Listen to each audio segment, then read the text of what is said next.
যুক্তরাষ্ট্রের উদ্যোগে গাজায় যুদ্ধবিরতি হলেও এর পেছনে গুরুত্বপূর্ণ ভূমিকা পালন করেছে কাতার, মিশর ও তুরস্ক। তবে এই যুদ্ধবিরতির পর গাজার পুনর্গঠন এবং নিরাপত্তা রক্ষায় তেমন কোনো তৎপরতা নেই। অন্যদিকে গেল অক্টোবরে গাজায় যুদ্ধবিরতি কার্যকর হলেও ইসরায়েল অন্তত ৬০০ বার এই যুদ্ধবিরতি লঙ্ঘন করেছে। এছাড়া প্রতিনিয়তই সেখানে হামলা চালিয়ে যাচ্ছে ইসরায়েল বাহিনী।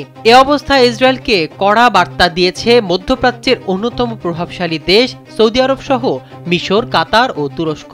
যুদ্ধবিধ্বস্ত গাজায় শান্তি ফেরাতে ইসরায়েলি সেনা প্রত্যাহারের আহ্বান জানিয়েছে এসব দেশ।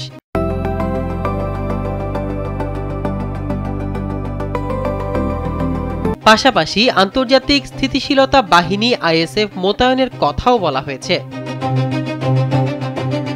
শনিবার কাতারের রাজধানীতে দোহা ফোরাম সম্মেলনে দেশটির প্রধানমন্ত্রী মোহাম্মদ বিন আব্দুর রহমান আল থানি জানান, মধ্যস্থতাকারী এখন যুদ্ধবিরতির পরবর্তী ধাপ এগিয়ে নিতে কাজ করছে। তিনি আরও বলেন, গাজায় যুদ্ধবিরতি হলেও প্রথম ধাপের পর ইসরায়েল ও ফিলিস্তিনি যোদ্ধারা কিভাবে এগোবে তা নিয়ে এখনও কোনো সমঝোতা হয়নি।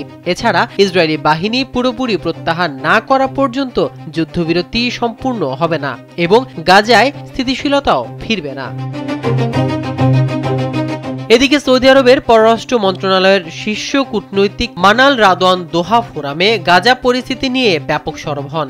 বলেন, দ্বিরাষ্ট্রীয় সমাধানই হলো একমাত্র পথ। মিশরের পররাষ্ট্রমন্ত্রী বদর আল বেলাত্তি বলেন, যত দ্রুত সম্ভব গাজায় স্থিতিশীলতা বাহিনী মোতায়েন করতে হবে, কারণ ইসরায়েল একপাক্ষিকভাবে প্রতিদিন যুদ্ধবিরতি লঙ্ঘন করে যাচ্ছে। তুরস্কের পররাষ্ট্রমন্ত্রী হাকান ফিদান বলেন, স্থিতিশীলতা বাহিনী নিয়ে এখনো আলোচনা চলছে এবং কে এর নেতৃত্ব দেবে এবং কোন কোন দেশ এতে অংশগ্রহণ করবে সে সংক্রান্ত প্রধান অমীমাংসিত বিষয়গুলো রয়ে গেছে। তিনি আরো বলেন, এই বাহিনীর প্রাথমিক মিশন ফিলিস্তিনের ইসরায়েলিদের থেকেও আলাদা, আর এটি আমাদের প্রধান উদ্দেশ্য হওয়া উচিত। ২০২৩ সালে ৭ অক্টোবর গাজায় ভয়াবহ হামলা শুরু করে ইসরায়েল বাহিনী। এতে হাজার হাজার নিরীহ ফিলিস্তিনি নিহত হয়।